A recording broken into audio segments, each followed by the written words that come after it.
I was driving in this morning listening to NPR, and they were having to admit that ISIS is basically gone. It's only in one city in Syria and one city in Iraq, and has basically been pushed into a few enclaves, a few neighborhoods. This is so massive. Trump said, we will knock out ISIS in the first 6 months, and they've basically done it. Our military's done it. And remember, it was Obama. It was Obama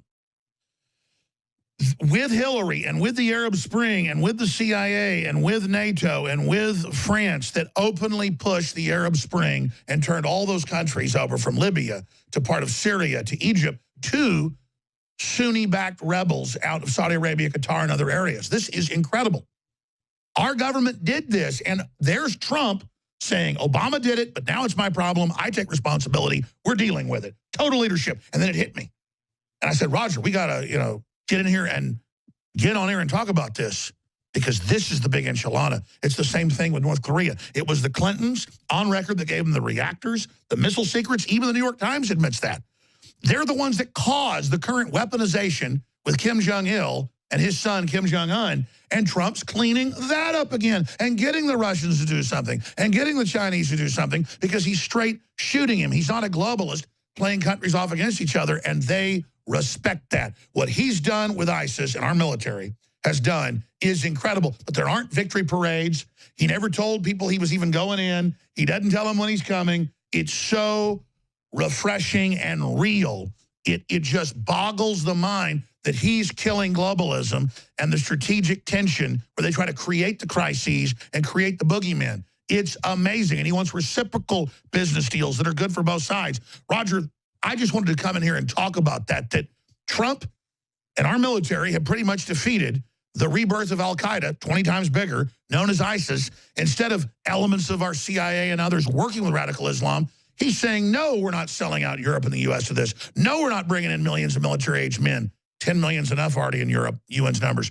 I mean, it's amazing how good he is. I just have to tell the truth. I know it's popular to be anti-establishment, but the establishment's against Trump. People keep saying, Alex, you used to be anti-establishment, now you're for it.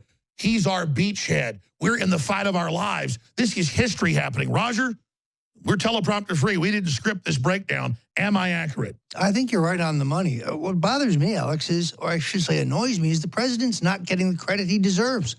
2 weeks ago, I had the occasion to talk to the president of Somalia.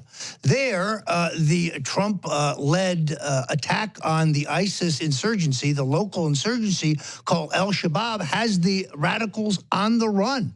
The president doesn't blow his own horn, but whether it is foreign policy accomplishments or the fact that the national debt is down by $100 billion.